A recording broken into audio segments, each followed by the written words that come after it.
లో కూడా బెదిరించి డబ్బులు వసూలు చేస్తున్నారంటూ అఖిలప్రియ మీదన సాక్షి ఒక కథనాన్ని ప్రొజెక్ట్ చేసుకొచ్చింది. దేశంలో ప్రముఖ పుణ్యక్షేత్రం అహోబిలంలో బీటాక్స్ కోసం పచ్చముఠాల అరాచకాలకు తెగబడుతున్నాయి. అక్రమ వసూలకు పాల్పడుతున్న అధికార పార్టీ నేతలు లాడ్జీలు సత్రాల నిర్వాహకులను కప్పం కట్టాలంటూ వేధిస్తున్నారు. ముడుపుల కోసం 3 నెలలుగా అధికార యంత్రాంగంతో రకరకాలుగా బెదిరించిన దారికి రాకపోవడంతో అహోబిలంలో లాడ్జీలకు మంగళవారం తెల్లవారుజామున కరెంటు తొలగించారు. ఇదంతా ఆళ్లగడ్డ టీడీపీ ఎమ్మెల్యే భూమా అఖిలప్రియ భర్త భార్గవరావు రెడ్ బుక్ కొట్టలేని స్థానికులు అంటున్నారు. అహోబిలం క్షేత్రం పరిధిలో సొంత పట్టా పొలాలు లేవు. అయినప్పటికీ సుమారు 50 సంవత్సరాల క్రయ విక్రయాలు జరుగుతున్నాయి.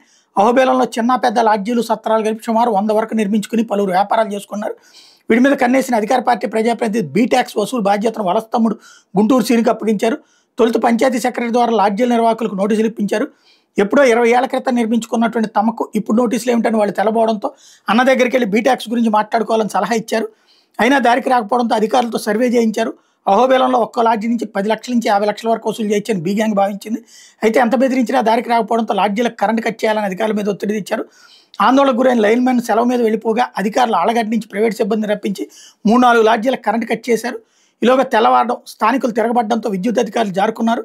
20 ఏళ్లుగా మీటర్లు ఏర్పాటు చేసుకుని ప్రతి నెలా సక్రమంగా బిల్లులు కడుతుంటే కనెక్షన్లు ఎలా తొలగిస్తారంటూ లాడ్జీల నిర్వాహకులు విద్యుత్ అధికారులు నిలదీశారు.